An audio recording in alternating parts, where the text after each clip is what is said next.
तो आज हम लोग यहाँ पर पढ़ने वाले हैं रस, ठीक है ना। इसके पहले हमने देखो अलंकार, कल की क्लास में हमने पूरे अलंकार खत्म किया था, जीरो से बिल्कुल स्टार्ट किया था और जितने भी अलंकार आपके एग्जाम में होते हैं सब कुछ हमने यहाँ पर कवर कराया था, ठीक है ना। चलिए गुड मॉर्निंग सभी को, गुड मॉर्निंग सभी को, जय हिंद, राधे राधे भैया, गुड मॉर्निंग, राधे राधे, जय भीम, नमो बुद्धाय। चलिए आवाज़ वगैरह मिल पा रही है, एक बार सभी लोग कमेंट कर दें क्योंकि विधिवत तरीके की आपकी क्लास होने वाली है ना। आ रही है आवाज़, रेडी हैं आज। और हमने कहा कि हमारी क्लास देखिए कि आप लोग स्टार्टिंग को देख के ना भागा करें, क्योंकि हमारी क्लास जीरो से स्टार्ट होती तो आपको लगता कि है कि यहाँ मज़ा नहीं आएगा, लेकिन जब तक आप पूरी क्लास देख लेंगे ना तो आपको पूरा पूरा तैयार हो जाएगा। चलिए रेडी है, तो चलिए स्टार्ट करते हैं। यहाँ पर हम लोग रस जो कि आपको पढ़ने वाले हैं। देखिए पहला क्वेश्चन दिया गया है, विभावानुभाव व्यभिचारी संयोगाद्रस निष्पत्ति किस आचार्य का विचार है। ये जो विचार है वो किसने दिया है, मतलब इसका अर्थ होता है ना, विभाव अनुभाव व्यभिचारी संयोग द्रास निष्पत्ति, मतलब होता है विभाव अनुभाव व्यभिचारी और भावों के संयोग से रस की निष्पत्ति होती है ना। तो आप कहेंगे सर यहाँ पर ये जो शब्द है ये जो दिया है किसने दिया है, यहाँ पर जवाब देना है। और देख सकते हैं आप सभी के भी जवाब अब तक लगभग सभी के आ गए हैं। यहाँ पर जो आपका आंसर आएगा वो राइट क्या हो जाएगा, ए नंबर बिल्कुल सही है। ये आपके भरत मुनि है दोस्तों, याद रखिए भरत मुनि जिसको ऑप्शन आया है यहाँ पर जवाब इनमें से राइट हो जाएगा।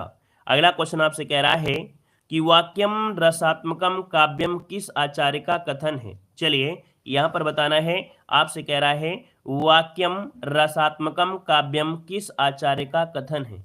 यहाँ पर देखिए इसका ऑप्शन जो बनेगा वो राइट इनमें से क्या हो जाएगा।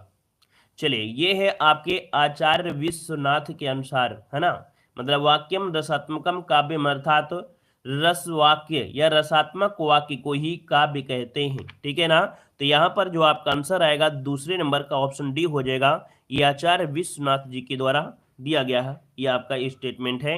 अगला क्वेश्चन आपसे कह रहा है अमरस क्या है, अमरस क्या है, यहाँ पर आपसे बोला है जवाब क्या हो जाएगा। गुड मॉर्निंग सभी को, गुड मॉर्निंग।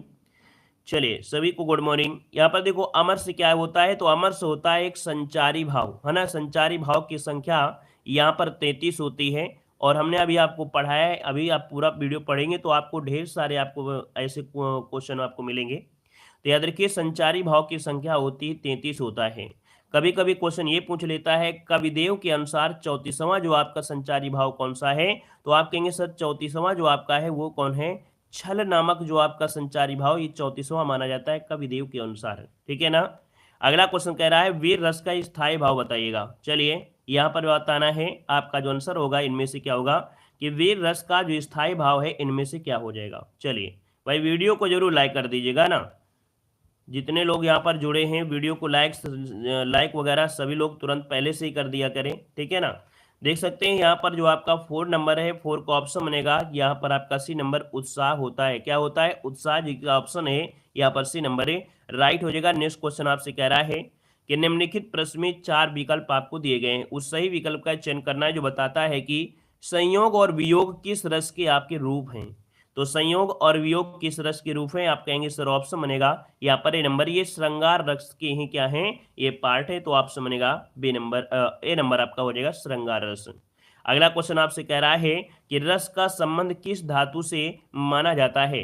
रस का जो संबंध है वो किस धातु से मानते हैं आपसे पूछा गया है। तो दोस्तों याद रखिए रस का संबंध श्रा धातु से होता है। श्रा मतलब होता है बहते जाना, क्या, श्रा मतलब होता है बहते जाना। तो दोस्तों याद रखिए इसका जो ऑप्शन बनेगा यहाँ पर ए नंबर है, आपका जवाब ए नंबर है, राइट हो जाएगा। आगे बढ़ते हैं, क्वेश्चन हमसे दिया गया है कि जहां किसी हानि के कारण, क्या, जहां किसी हानि के कारण शोक भाव उपस्थित होता है वहां किस रस की उत्पत्ति होती है। तो दोस्तों यहाँ पर याद रखिए जब हानि होती है तो आपको करुण, अर्थात आपका आंसर है यहाँ पर राइट हो जाएगा, बी नंबर है, राइट हो जाएगा। अगला क्वेश्चन आपसे कह रहा है करुण रस का स्थायी भाव क्या होता है। चलिए यहाँ पर जो आप देना है क्वेश्चन नंबर आपका 8 दिया गया है, और 8 की अगर बात करते हैं तो ऑप्शन में से क्या हो जाएगा। तो आप कहेंगे सर जी करुण रस जो होता है यहाँ पर ऑप्शन सी हो जाएगा, याद रखिएगा शोक, है ना, करुण रस का स्थायी भाव शोक होता है। अगला क्वेश्चन आपसे कह रहा है कि हास्य रस का स्थायी भाव इनमें से क्या है। हास्य रस का स्थायी भाव इनमें से क्या है? क्वेश्चन नंबर 9 ऑप्शन देना है। चलिए हास्य रस की बात करते हैं तो जवाब इनमें से क्या बनेगा? आप कहेंगे सर ऑप्शन सी हो जाएगा, यहाँ पर हास होता है। क्या होता है? हास होता है। अगला क्वेश्चन दिया गया है कि चमक उठी सन 57 में वो तलवार पुरानी थी, है ना, खूब लड़ी मर्दानी वो तो झांसी वाली रानी थी। यहाँ पर कह रहा है ये भेद जो आपका है किसका है? ये क्या है? तो आप कहेंगे सर ये है आपका वीर रस। क्या हो जाएगा? यहाँ पर देखा जाए इसमें जो आपका रस है वो आपका वीर रस आपका आंसर है, राइट हो जाएगा। और वीर रस से भी क्वेश्चन आपके ढेर सारे आपके बनते हैं, ठीक है, वीर रस से ढेर सारे क्वेश्चन बनते हैं। जैसे एक आपका होता है कि हिमद्र तुंग श्रृंग से प्रबुद्ध शुद्ध भारती, स्वयं प्रभा समुज्जता स्वतंत्रता पुकारती, इसमें आपका है वीर तुम बढ़े चलो, है ना, धीर तुम बढ़े चलो, ये भी ढेर सारे आपके क्वेश्चन आएंगे। अगला क्वेश्चन आपसे कह रहा है कि भयानक रस का स्थायी भाव आपका है क्या? चलिए भयानक रस का स्थायी भाव इनमें से क्या होता है? चलिए बताइएगा भयानक रस का स्थायी भाव इनमें से क्या हो जाएगा? क्वेश्चन नंबर 11 में देखा जाए आप सभी के जवाब यहाँ पर आपके लगभग लगभग आ गए हैं। याद रखिएगा कि सबसे ज़्यादा तो पॉइंट आपको यही होना चाहिए कि भैया जो रस हैं उनमें से जो रस का स्थायी भाव उनको याद होना चाहिए, है ना। यहाँ पर देखा जाए तो आपका जो 11 नंबर है वो ऑप्शन बनेगा कौन सा? यहाँ पर बी हो जाएगा, भय होता है। क्या होता है? भय होता है। याद रखिए स्थायी भाव में जैसे आपका देखिए श्रृंगार रस का स्थायी भाव रति होता है, करुण रस का स्थायी भाव क्या होता है? तो आप कहेंगे शोक होता है, वीर रस का उत्साह होता है, हास्य रस का हास होता है, रौद्र रस का क्रोध होता है, विभत्स रस का जुगुप्सा या घृणा होता है, भयानक रस का भय होता है ना, अद्भुत रस का आश्चर्य विस्मय होता है, शांत रस का निर्वेद या निवृत्ति होती है, वात्सल रस का वात्सलता होता है और भक्ति रस का होता है भगवत विषय अनुराग। मतलब ये आपको जरूर याद रख लेना है जो आपके रस और स्थायी भाव है। देखिए अगला क्वेश्चन दिया गया है, कह रहा है शास्त्रकारों ने रसराज की उपाधि से, है ना, किस रस को प्रदान की है? शास्त्रकारों ने रसराज की उपाधि किस रस को प्रदान किया है? दोस्तों यहाँ पर आंसर जो आपका है वो राइट क्या हो जाएगा? 12 नंबर का ऑप्शन देना है। चलिए भाई 12 नंबर का ऑप्शन देखा जाए तो ऑप्शन बनेगा सी नंबर है। याद रखिए यह आपका है श्रृंगार रस। क्या हो जाएगा? श्रृंगार रस की जिसका ऑप्शन है यहाँ पर राइट हो जाएगा श्रृंगार रस। अब यहाँ पर एक पॉइंट आपको लिखना है कि श्रृंगार रस को विभत्स का विरोधी रस मानते हैं। याद रखिए श्रृंगार रस को विभत्स रस का, किसका? आप कहेंगे सर जी जो आपका विभत्स रस होता है उसका क्या माना जाता है? ये विरोधी माना जाता है। क्वेश्चन आपसे पूछेगा कि श्रृंगार रस का विरोधी रस कौन सा है, तो आप कहेंगे विरोधी रस होता है विभत्स रस होता है, विभत्स रस। क्लियर हो गया है। एक पॉइंट और आपको यहां से बनेगा कि भैया मतीराम, एक आपके कवि थे मतीराम, मतीराम ने संयोग श्रृंगार को रस का राजा माना है। क्या? याद रखिएगा मतीराम ने संयोग श्रृंगार को, क्या? संयोग श्रृंगार को रस का राजा माना है, रस का राजा माना है। जबकि वियोग श्रृंगार को, क्या? जबकि वियोग श्रृंगार को रसों की रानी माना है। ठीक है, वियोग श्रृंगार को रसों की रानी माना है। ठीक है ना, ये भी पॉइंट आपका हो गया। दूसरा डायरेक्ट आपको याद रखना है कि श्रृंगार रस को रसराज या रसपति कहते हैं, इतना तो आपको पता हो गया। दोनों चीज क्लियर हो गया कि नहीं हो गया? क्लियर हो गया ना कि यहाँ पर जो संयोग श्रृंगार है इसको रस का राजा माना है, किसने? मतीराम ने। और वियोग श्रृंगार को क्या माना है? तो यहाँ पर रसों की रानी। क्लियर हो गया, आगे बढ़िएगा। कह रहा है हा हा, क्या दिया है? हाहाकार हुआ क्रंदन में, कठिन ब्रज होते थे चूर। इस पंक्ति में पूछा गया है जो रस है इनमें से कौन हो जाएगा? चलिए यहाँ पर जो आप देना है हाहाकार हुआ क्रंदन में, कठिन वज्र होते थे चूर, यहाँ पर जो आपका आंसर है वो आपका राइट क्या हो जाएगा? तो दोस्तों यहाँ पर देखा जाए तो आपका आंसर लगभग सही जवाब हो जाएगा। क्या? यहाँ पर 14 नंबर का जवाब देना है भाई, फटाफट जवाब देना है। चलिए जवाब आ गया 14 नंबर में, ऑप्शन क्या बनेगा? सॉरी 13 नंबर आपसे पूछा गया है और 13 का जो ऑप्शन है यहाँ पर क्या हो जाएगा? भयानक रस हो जाएगा। क्या? यहाँ पर देखिए ऑप्शन जिसका सी आया है भयानक रस, बिल्कुल सही जवाब हो जाएगा। ये है आपका भयानक रस हो जाएगा। मतलब इसमें क्या होता है कि इसका स्थायी भाव होता है भय, है ना। अब इसमें जब भय कब आता है? जब डरावने दृश्य आप लोग देख लेते हैं या भयानक प्रसंग आप लोग देख लेते हैं, है ना, और इसको देखने से जब आपकी बॉडी में कंपन होने लगे, पसीना छूटने लगे, मुंह सूख जाए, चिंता आने लगे, तब ये होता है भयानक रस होते हैं। दोस्तों याद रखिएगा, है ना। तो यहाँ पर आंसर आपका बनेगा सी नंबर हो जाएगा। और अगला क्वेश्चन दिया है श्रृंगार रस का स्थायी भाव क्या होता है? श्रृंगार रस का स्थायी भाव पूछा गया है। यहाँ पर देखिए क्वेश्चन नंबर आपका 14 दिया गया है और 14 की अगर बात कर लेते हैं तो अभी अभी हमने बताया कि भैया स्थायी भाव आपको क्या हो जाएगा, यहाँ पर रति हो जाएगा। क्या हो जाएगा? रति हो जाएगा। और श्रृंगार रस से जितने भी पॉइंट आपके बनते हैं वो भी अभी ने अभी बताया था कि भैया यहाँ पर संयोग श्रृंगार को रस का राजा माना जाता है और वियोग श्रृंगार को रसों की रानी माना जाता है। श्रृंगार रस को विभत्स रस का विरोधी माना जाता है। ये भी आपको पॉइंट बताते हुए चलते हैं। यहाँ पर दिया गया है शांत रस का स्थायी भाव आपका है क्या? चलिए शांत रस का स्थायी भाव इनमें से क्या बनेगा? चलिए क्वेश्चन नंबर आपका आ गया है 15 और 15 की अगर बात कर लेते हैं तो आपसे कह रहा है शांत रस का स्थायी भाव इनमें से क्या हो जाएगा? चलिए आप कहेंगे सर जी शांत रस की अगर बात करते हैं तो इसका स्थायी भाव होता है उदासीनता। उदासीनता मतलब जिसे बोलते हैं निर्वेद। क्या बोलते हैं इसे? उदासीनता, या इसे बोलते हैं निर्वेद बोलते हैं। मतलब शांत रस कब होता है? जब रस में तत्व ज्ञान की प्राप्ति होती है अथवा संसार से वैराग्य हो जाता है, परमात्मा के वास्तविक रूप का ज्ञान हो जाता है तो आपके मन को शांति मिलती है, तो उसे कहा जाता है शांत रस। दोस्तों शांत रस को, दोस्तों याद रखिए, शांत रस को नवा रस माना गया है। क्या? शांत रस को नवा रस माना गया है। ये भी पॉइंट आपको याद रखना है, शांत रस को नवा रस माना गया है। क्लियर हो गया है? आगे बढ़िए, क्वेश्चन आपसे दिया गया है जुगुप्सा किस रस का स्थायी भाव है? देखो हर एक चीज, हर एक पॉइंट हम आपको बताते हुए चल रहे हैं, इसलिए थोड़ा समय जरूर मिलेगा, लेकिन हर एक नॉलेज आपको दोस्तों यहाँ पर मिलते चलेगा, क्योंकि बार बार नहीं, एक बार आपको पढ़ना है और एक बार में ही पूरा कंप्लीट करना है। जुगुप्सा किस रस का स्थायी भाव है? चलिए बताइएगा कि जो जुगुप्सा है ये किस रस का स्थायी भाव है? जुगुप्सा किस रस का स्थायी भाव है? इसका जो राइट आंसर होगा इनमें से क्या हो जाएगा? चलिए जुगुप्सा की अगर बात कर दिया जाए तो यहां पर देखा जाए आपका आंसर क्या हो जाएगा। चलिए बहुत अच्छे, अच्छा प्रयास है। यहां पर देखिए विभत्स, बिल्कुल सही जवाब आ गया है। याद रखिएगा ऑप्शन डी हो जाएगा कि भैया जो जुगुप्सा है ये विभत्स या जिसे बोलते हैं घृणा, है ना, मतलब विभत्स रस जुगुप्सा या घृणा का स्थायी भाव आपका है। अब घृणा कब आपको आती है? जब घृणित वस्तुएं देखते हैं, घृणित व्यक्तियों को देखकर उनके मन में जो विचार आते हैं वहां पर क्या होता है? घृणा आपकी हो जाती है ना। तो यहां पर जो आंसर आपका बनेगा वो आपका डी नंबर राइट हो जाएगा। हमने कहा कि कुछ ऐसे पॉइंट होते हैं जिनको देखकर आपको घृणा आ जाएगी। कैसे? जैसे क्या होता है नाक को टेढ़ा, मतलब अनुभव, मतलब आपको कैसा प्रतीत होगा जब आप अपनी नाक को टेढ़ा कर लेंगे, मुंह बनाने लगेंगे, ठीक है, थूक देंगे, ठीक है ना, आंखें मीच लेंगे, आंखें बंद कर लेंगे, ऐसा जब रस आपके अंदर महसूस होता है तब वो होता है विभत्स। और ये कब होता है? जब आप ऐसी चीजें देखते हैं जैसे कोई मांस पड़ा है, कोई टुकड़ा पड़ा है, या कोई जानवर मरा हुआ पड़ा है, कौवा उसमें घुसा हुआ है, शेर उसमें घुसे हैं, आंख निकाल रहे हैं, आंत निकाल रहे हैं, तो यहाँ पर आपका विभत्स अर्थात घृणा होगी। ठीक है ना? क्लियर हो गया? आगे बढ़िएगा। कह रहे अद्भुत रस का स्थायी भाव इनमें से क्या होता है? चलिए अद्भुत रस का जो स्थायी भाव होता है इनमें से क्या होता है?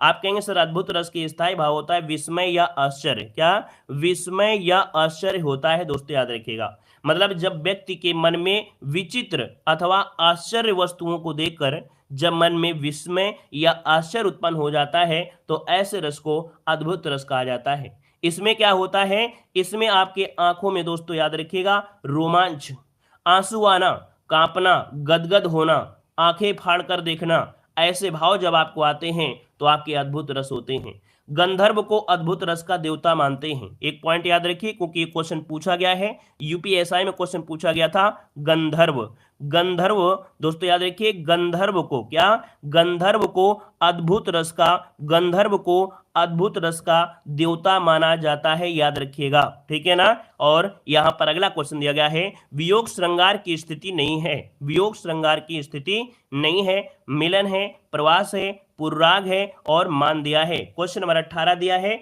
और 18 की बात करते हैं तो ऑप्शन क्या हो जाएगा? यहाँ पर 18 का ऑप्शन राइट हो जाएगा। यहाँ पर दोस्तों ए नंबर मिलन।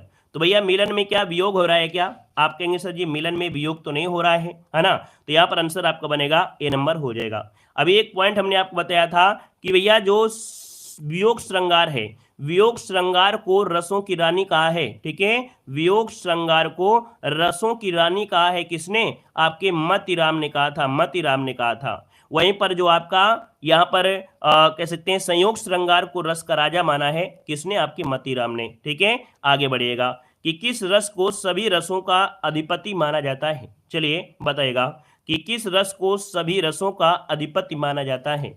दोस्तों अगर थोड़ा सा भी तनिक सा भी आपको पसंद आ रहा है ना, हर एक ज्ञान से पढ़ा, देखो हर एक क्वेश्चन को अच्छी तरीके से पढ़ाते चल रहे हैं, थोड़ा भी आपको लगे तो भैया मेहनत लगती है पढ़ाने में, तो भैया वीडियो को लाइक शेयर करें तो थोड़ा सा हमें भी मन में उत्साह भी आता है। और रस वाला चैप्टर है और इसमें भी अगर आप लोगों ने कंजूसी किया, इसमें भी अगर आप लोग सपोर्ट ना करें, इसमें भी अगर अपनी तरफ से पूरी तरफ से सपोर्ट ना करें तो फिर मज़ा नहीं आता है ना।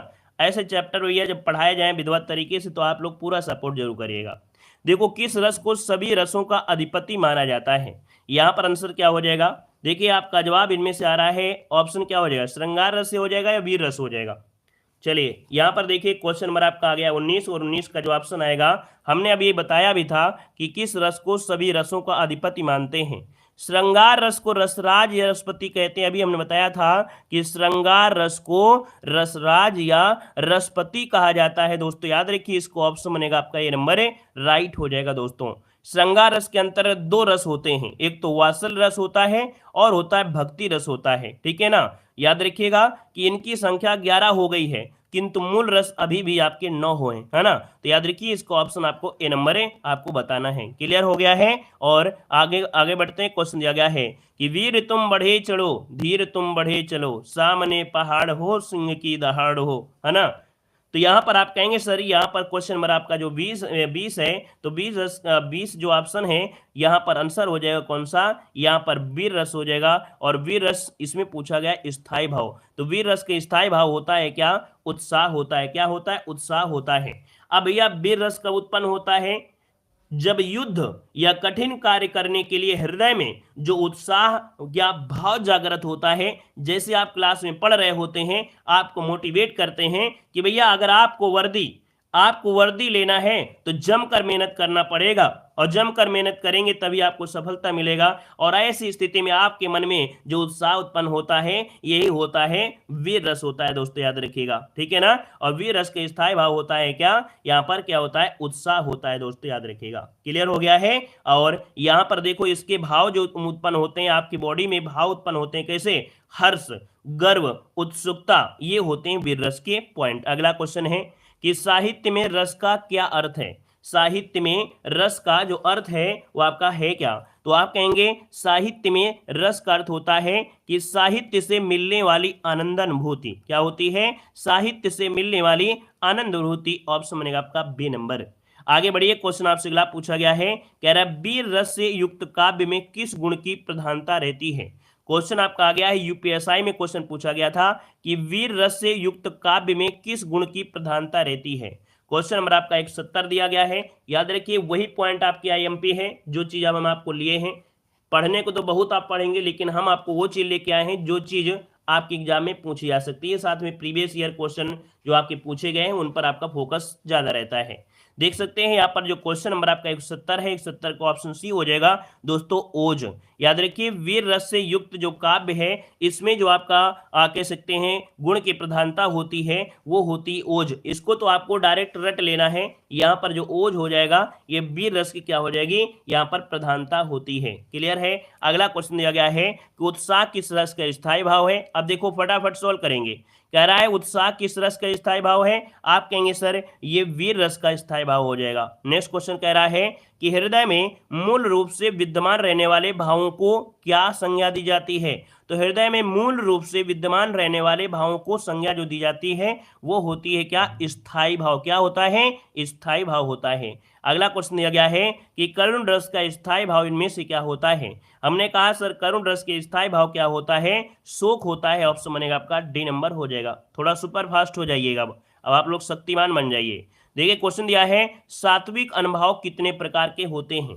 चलिए यहाँ पर जो आप देना है, आपसे कह रहा है कि सात्विक अनुभव जो होते हैं वो कितने प्रकार के होते हैं। सात्विक अनुभव आपसे कह रहा है, तो दोस्तों यहाँ पर देखा जाए तो सात्विक अनुभाव जो होते हैं वो आपके कितने प्रकार के होते हैं, यहाँ पर आंसर क्या हो जाएगा 174 का ऑप्शन लगाइएगा। यहाँ पर क्या ऑप्शन बी, यहाँ पर 8 प्रकार के होते हैं। कितने प्रकार के होते हैं, तो आपके 8 प्रकार के होते हैं, रट लीजिएगा, ठीक है ना। यहाँ पर अब अगले पॉइंट में आते हैं कि क्रोध किस रस का स्थायी भाव है। तो आप कहेंगे सर जी क्रोध जो आपका है ये है आपके रौद्र रस का, ऑप्शन बी हो जाएगा। नेक्स्ट क्वेश्चन दिया गया है कि हास्य रस का स्थायी भाव इनमें से कौन सा है। आप कहेंगे सर हास्य रस का स्थायी भाव क्या होता है, हास होता है, ऑप्शन सी हो जाएगा। नेक्स्ट क्वेश्चन दिया गया है कि जिन पंक्तियों में नायक नायिका के संयोग या वियोग का वर्णन होता है वहां रस की कौन सी रस होता है। आप कहेंगे सर ऑप्शन बनेगा बी नंबर है, यहाँ पर श्रृंगार रस हो जाएगा, ठीक है ना। जितना हमने समय लिया था उतना ही स्पीड में हम आपको पढ़ा रहे हैं। पहले हमने विद्वत पढ़ाया है कि देखिए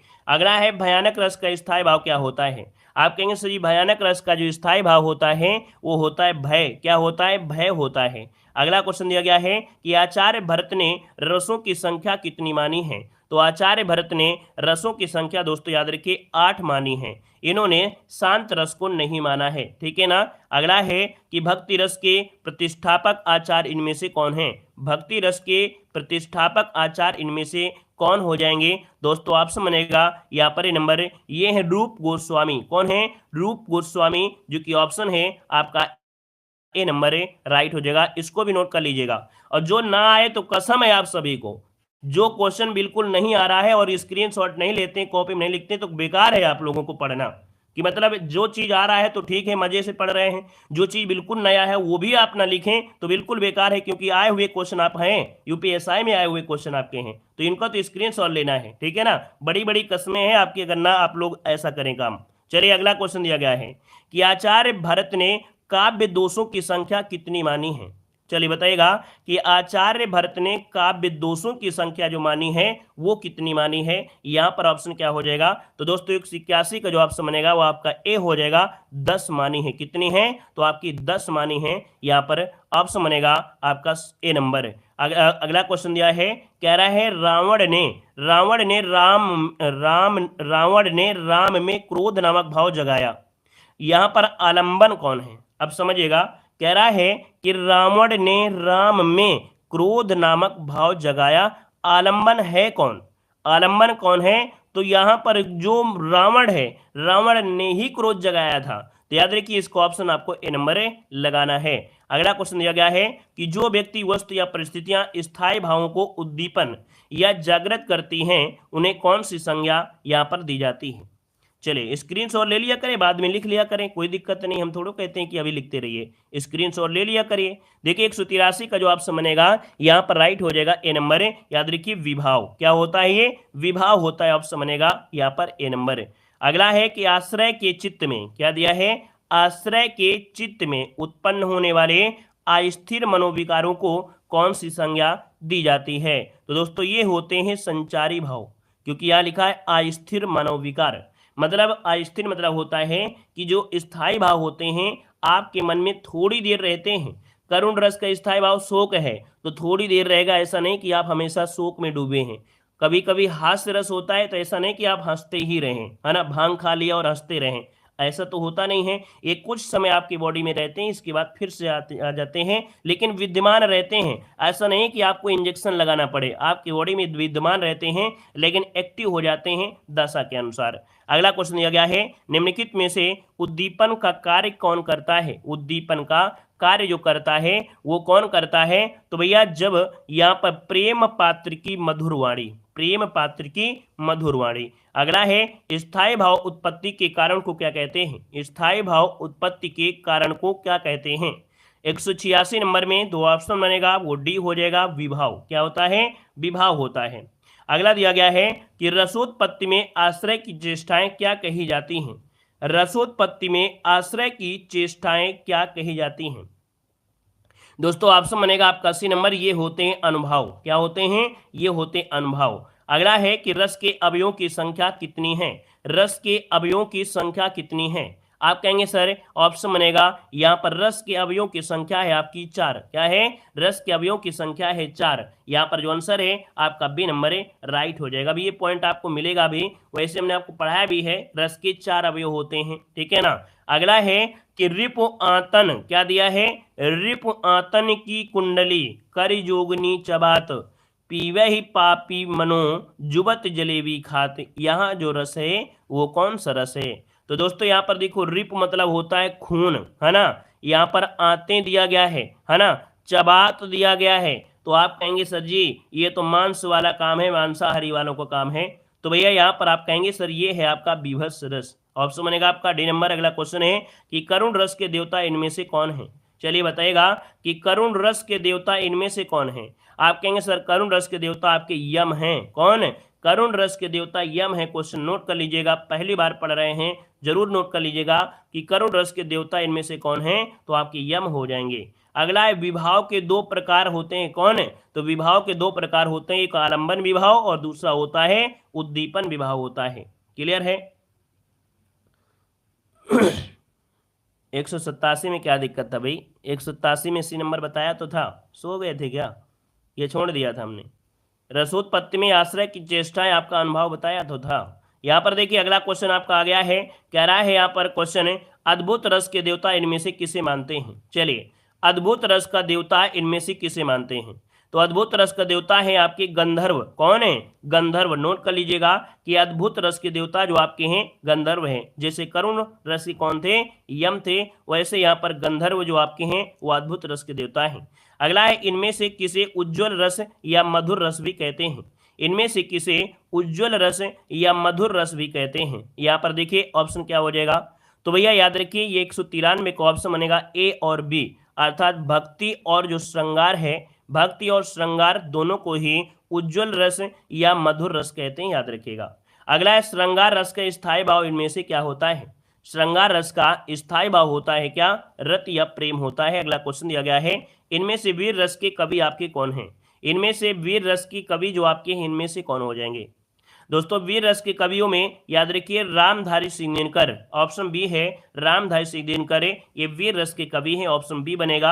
अगला क्वेश्चन यहाँ पर आपसे दिया गया है, कह रहा है वियोग श्रृंगार या वियोग के अंतर्गत कितनी काम दशाएं मानी गई हैं? दोस्तों याद रखिए वियोग के अंतर्गत कितनी काम दशाएं मानी गई हैं? तो आप कहेंगे सर जी 10 मानी गई हैं। कितनी? यहाँ पर 10 मानी गई हैं। मतलब जैसे अभिलाषा है, चिंता है ना, मूर्छा है, प्रलाप है, उन्माद है, स्मरण है ना, द्वेग है, व्याधि है, जड़ता है, गुण कथन है, ये होती हैं 10। अगला क्वेश्चन दिया गया है कि माधुर्य गुण किस रस में प्रयुक्त होता है?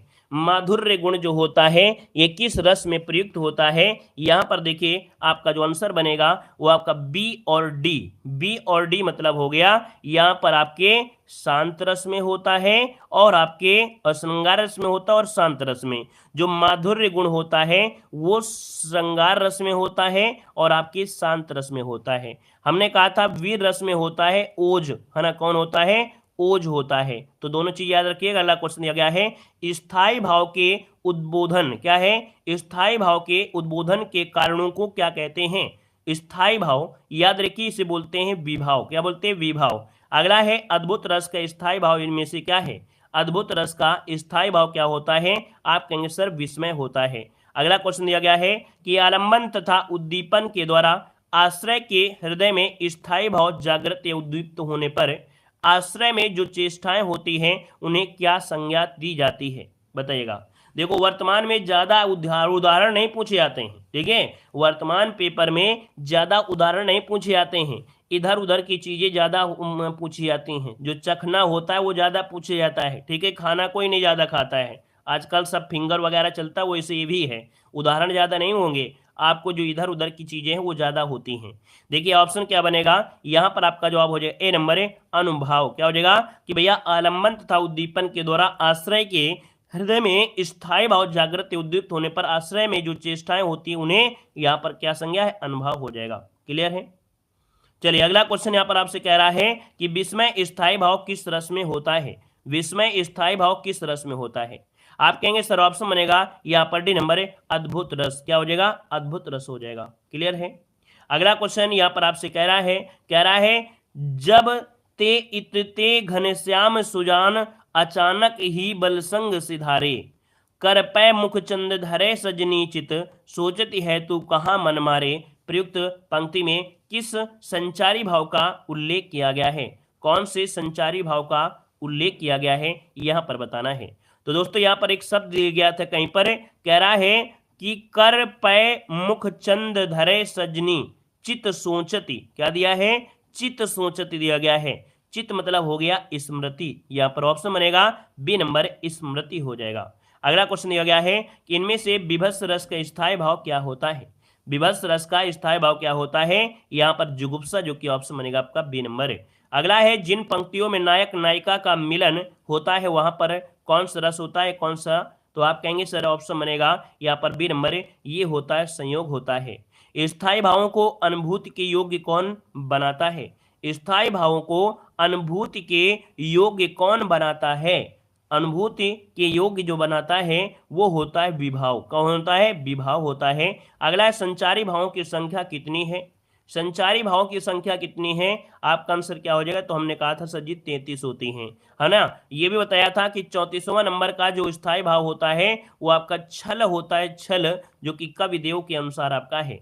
यहाँ पर दिया है कि विस्मय किस रस का स्थायी भाव है, विस्मय किस रस का स्थायी भाव है 207 नंबर में, तो भैया विस्मय होता है आपके अद्भुत रस का, ऑप्शन बनेगा यहाँ पर डी नंबर राइट हो जाएगा। अद्भुत रस यहाँ पर डी नंबर राइट हो जाएगा। क्लियर है ना। यहाँ पर देखिए ये पॉइंट हुए। अब यहाँ पर देखिए, यहाँ पर अगर पूछे कि आचार्य भरत ने रसों की संख्या कितनी मानी है, आप कहेंगे सर जी आचार्य भरत ने रसों की संख्या कितनी मानी है, यहाँ पर 8 मानी है। और जिनको जिनको बहुत डिटेल में पढ़ना है वो स्क्रीनशॉट ले लीजिएगा। देखिए आपके सामने दिए गई हैं 8 आपके हैं कौन, आचार्य अभिनव गुप्त और मम्मट ने रसों की संख्या 9 मानी है। देखो आचार्य भरत ने भी मानी है, अभिनव गुप्त ने भी मानी है, आचार्य मम्मट ने भी मानी है। ये आपकी इस प्रकार से आपके 8 हैं, याद रखिएगा, ठीक है ना। यहाँ पर दोस्तों, यहाँ पर रस कितने प्रकार के होते हैं, रस कितने प्रकार के होते हैं, तो आप कहेंगे रस होते हैं आपके कितने भैया, रस कितने होते हैं, तो आप कहेंगे रस होते हैं 9। क्या होते हैं, 9 होते हैं। आश्रय के चित्त में उत्पन्न होने वाले अस्थिर मनोविकार को क्या कहते हैं, तो भैया यहाँ पर देखा जाए आपका आंसर क्या होगा, अभी अभी हमने आपको पढ़ाया है कि भैया ये होते हैं संचारी भाव, है ना, क्योंकि ये अस्थिर मनोविकार होते हैं। यहाँ पर देखिए अगला पॉइंट है, इनमें से संचारी भाव की संख्या कितनी होती है, आप कहेंगे सर संचारी भाव की संख्या कितनी होती है, यहाँ पर ऑप्शन डी हो जाएगा 33 होती है। 33 याद रखिए ये है आपके 33। देखिए 33 आपको पढ़ना है तो आप पढ़ सकते हैं, बाकी ज्यादा कुछ होता नहीं है ना। यहाँ पर देखिए आपका लज्जा, जड़ता, बोध, मोह, आवेग, स्मृति, व्याध, मरण, ये सब होते हैं। यहाँ पर अगला क्वेश्चन आपसे कह रहा है क्या, यहाँ पर दिया है अगला, कह रहा है कि भैया रस के अवयवों की संख्या कितनी है। ये क्वेश्चन अभी आपने पढ़ा था, रस के अवयवों की संख्या कितनी होती है, तो हमने क्या बताया था, क्या आपको भी याद है, याद है तो जल्दी से बताइए रस के अवयवों की संख्या कितनी है, क्योंकि हम वो क्वेश्चन आपको बता दे रहे हैं जो आपको याद नहीं हो सकते हैं, जो आप भूल सकते हैं। चलिए 10 नंबर में, चलिए रस के अवयव की संख्या होती है 4। वेरी गुड, यहां पर देखिए बहुत अच्छे, लाजवाब, जिनका भी जवाब आया है रस के अवयव दिया है, स्थायी भाव नहीं दिया है, इसीलिए हम ये क्वेश्चन को दिखा रहे हैं कि हमने पढ़ा दिया है लेकिन फिर भी आपसे गलती हो सकती थी। तो इसको स्क्रीनशॉट लीजिए कि रस के अवयव की संख्या होती है कितनी, 4। और ये जो 4 होती है वो आपकी कौन कौन होती है, तो एक स्थायी भाव होता है ना, दूसरा विभाव होता है, तीसरा अनुभाव होता है, चौथा संचारी भाव होता है। क्लियर हो गया, स्क्रीनशॉट मारिए, जब क्लास खत्म हो जाया करे तब बाद में नोट कर लिया करें, दिन भर नहीं नोट करना है आपको। जितना क्लास आप पढ़ेंगे, हमने कहा आप लोग इतने होशियार हैं, इतने होशियार हैं कि सब कुछ आता है, लेकिन इसमें भी कुछ पॉइंट नहीं आते हैं, तो बस 5 मिनट लगेगा इसका, है ना, नोट करने में, तो स्क्रीनशॉट मार लिया करिए। अगला क्वेश्चन यहाँ पर आपसे कह रहा है क्या, कह रहा है निम्नलिखित में से उद्दीपन का कार्य कौन करता है, तो ये पॉइंट अभी आया था, प्रेम पात्र की मधुकर वाणी, है ना, प्रेम पात्र की मधुर वाणी जो है ये उद्दीपन का कार्य करता है। क्या करता है, उद्दीपन का कार्य करता है। अब देखिए कि प्रेम मात्र की मधुवाणी उद्दीपन करता है, मतलब स्थायी भाव को तीव्र करने वाले कारण ही उद्दीपन करते हैं। जो आपके स्थायी भाव होते हैं इनको तीव्र कर देता है। जैसे अभी किसी क्लास मैंने कहा कि सर अब मुझे गुस्सा आ रही है आप पर, है ना, ये शब्द बोले थे कि सर अब मुझे गुस्सा आ रही है आप पर। क्यों आ रही है, क्योंकि वो कह रहे सर आप स्पीड में पढ़ाते चले जा रहे थे, है ना, तो हमने अगर उसको थोड़ा डांट दिया होता, ठीक है ना, और या और स्पीड में पढ़ाने लगे और स्पीड में पढ़ाने लगे तो आपके मन में और तीव्र उद्दीपन हो जाएगा, तो वो हो जाता यहाँ पर जो आपका कह सकते हैं उद्दीपन कहलाता है। ठीक है ना, आपके भाव को हमने और तीव्र कर दिया। यहाँ पर देखो आपसे कह रहा है कि आलंबन तथा उद्दीपन के द्वारा आश्रय के हृदय में स्थायी भाव जागृत या उद्दीप्त होने पर आश्रय में जो चेष्टाएं होती हैं उन्हें क्या संज्ञा दी जाती है? आप कहेंगे सर ऑप्शन बनेगा यहाँ पर ए नंबर है, यहाँ पर अनुभाव। क्या हो गया? अनुभाव हो गया। ऑप्शन बनेगा यहाँ पर ए नंबर है, राइट हो जाएगा। ठीक है, अगला क्वेश्चन यहाँ पर है सात्विक अनुभाव कितने प्रकार के होते हैं? सात्विक अनुभाव कितने होते हैं? तो भैया सात्विक अनुभाव होते हैं 8। कितने होते हैं? 8 होते हैं। ठीक है, मालूम है भैया, अभी वो बच्चे हैं क्लास 10th में आए, क्लास 12 पढ़ के आए हैं, बहुत ऐसे स्टूडेंट हैं पुलिस की तैयारी कर रहे हैं वो है ना, तो भैया 12 पास करके आए हैं, तो उनको डांटेंगे नहीं भाई, प्यार से ही बोलेंगे। ठीक है, डांटते हम कभी नहीं हैं, डांटते वही जो कॉपी पेस्ट दुनियादारी करते रहते हैं, बातें करते रहते हैं, है ना। देखो 8 आपसे दिया है, सात्विक अनुभाव कितने प्रकार के? 8 होते हैं। और ये जो सात्विक अनुभाव होते हैं क्या, तो भैया ये होते हैं, देख लीजिए, स्तंभ है, द्वेग है, रोमांच है, स्वरभंग है, वेदड़ु है, ये आपके होते हैं। बस रट लीजिए, इनको रटने की आवश्यकता नहीं है। अगला दिया गया है स्थायी भावों के उद्बोधन के कारणों को कहते हैं। स्थायी भावों के, है ना, स्थायी भावों के उद्बोधन के कारणों को क्या कहते हैं? तो भैया यहाँ पर देखा जाए आपका जो आंसर होगा वो आपका बी हो जाएगा, ये होते हैं विभाव। क्या होते हैं? विभाव। ऑप्शन बनेगा आपका बी नंबर है, राइट हो जाएगा। और अच्छे से पढ़ना है तो यहाँ पर डिटेल दिया है, यह अनुभूति से योग बनता है। मानव हृदय में विद्यमान स्थायी भावों को, है ना, उद्भूत करने वाली सामग्री या कारण को विभाव कहते हैं। ठीक है ना, स्थायी भावों को अनुभूति के योग्य कौन बनाता है? तो भैया स्थायी भावों को अनुभूति के योग्य जो बनाता है वो बनाता है यहाँ पर जो विभाव होता है। कौन है? जो आपका विभाव होता है। क्लियर है? क्लियर है भाई? आगे बढ़िए, क्वेश्चन दिया गया है स्थायी भाव के उत्पत्ति के कारण को क्या कहते हैं? स्थायी भाव के उत्पत्ति के कारण को क्या कहते हैं? ये सब अभी अभी हमने पढ़ाया था, देखिए, इसलिए रिपीट कर दे रहे हैं। स्थायी भाव की उत्पत्ति को कहते हैं, है ना, यहाँ पर विभाव। क्या बोलते हैं? विभाव कहते हैं। अगला क्वेश्चन यहाँ पर आपसे दिया गया है, यहाँ पर देखो अगला क्वेश्चन है कि विभाव के 2 प्रकार कौन से हैं? तो भैया विभाव के जो 2 प्रकार होते हैं वो कौन होते हैं? एक आलंबन विभाव और एक उद्दीपन विभाव होता है। अगला क्वेश्चन दिया गया है कि हृदय में मूल रूप से विद्यमान रहने वाले भावों को क्या कहते हैं? यहाँ पर ऑप्शन क्या हो जाएगा? तो आप कहेंगे सर ये होते हैं स्थायी भाव। क्या होते हैं? स्थायी भाव। हृदय में मूल रूप से रहने वाले जो होते हैं स्थायी भाव होते हैं। अगला आपसे यहाँ पर दिया गया है, कह रहा है रावण ने राम में क्रोध नामक भाव जगाया, इसमें आलंबन कौन है? एक क्वेश्चन अभी आया था ना, एक क्वेश्चन अभी आपका मिला था। अब यहाँ पर देखिए आप कहेंगे सर ऑप्शन, यहाँ पर जो आलंबन था वो आपका रावण था। क्या था? रावण था। अब यहाँ पर देखिए नीचे पॉइंट आपका दिया गया है, समझ लीजिएगा कि राम ने रावण को क्रोध नामक भाव जगाया। इसमें रावण जो आपका है वो आपका आलंबन है। भावों का उद्भव जिस वस्तु या जिस भाव या वस्तु के कारण हो वह काव्य का आलंबन विभाव कहा जाता है। समझ रहिए, भावों का उद्भव जिस वस्तु या भाव के कारण हो, तो भैया राम के अंदर अगर क्रोध आया था तो किसकी वजह से? रावण की वजह से आया था, और रावण की वजह से आया था, इसलिए रावण क्या हो गया? यहाँ पर आलंबन हो गया। क्लियर हो गया? आगे बढ़िए, क्वेश्चन दिया गया है स्थायी भाव की संख्या कितनी मानी गई है? आप कहेंगे सर स्थायी भाव की संख्या 9 होती है। कितनी होती है? 9 होती है। और यहाँ पर याद रखिए 9 मतलब इन्हें 9 रस भी कहा जाता है। भरत मुनि ने रसों की संख्या 8 माना है, यहाँ पर उन्होंने शांत रस को नहीं माना है। यहाँ पर देखिए अगला क्वेश्चन दिया गया है, ये गद्यांश वद्यांश में सब कुछ दिया है, रस वगैरह, इसको नहीं देखते हैं। चलिए, किस रस को रसराज कहते हैं ये भी आपको हमने बता भी दिया है, देख सकते हैं किस रस को रसराज कहते हैं। श्रृंगार रस को कहते हैं। मतिराम द्वारा श्रृंगार के लिए रसराज का प्रयोग हुआ है। हमने श्रृंगार रस की 2 दशाएं बताया था, एक आपका वियोग श्रृंगार, एक आपका संयोग श्रृंगार, है ना। और इसमें से रसों की रानी, रसों का राजा किसे कहते हैं? कमेंट कर दीजिएगा। ठीक है, यहाँ पर हमने श्रृंगार रस को बताया था कि एक वियोग श्रृंगार होता है, एक संयोग श्रृंगार होता है। इसमें से एक को रस का राजा कहते हैं, रस का राजा कहते हैं, दूसरे में रस की रानी कहते हैं। तो भैया किसे कहते हैं? अब आप लोग कमेंट बॉक्स में कमेंट करिएगा। बाकी जो चीज हमने पढ़ा दिया है ऊपर वही चीज आपको यहाँ पर थोड़ा डिस्क्राइब के साथ है। सभी लोग धन्यवाद।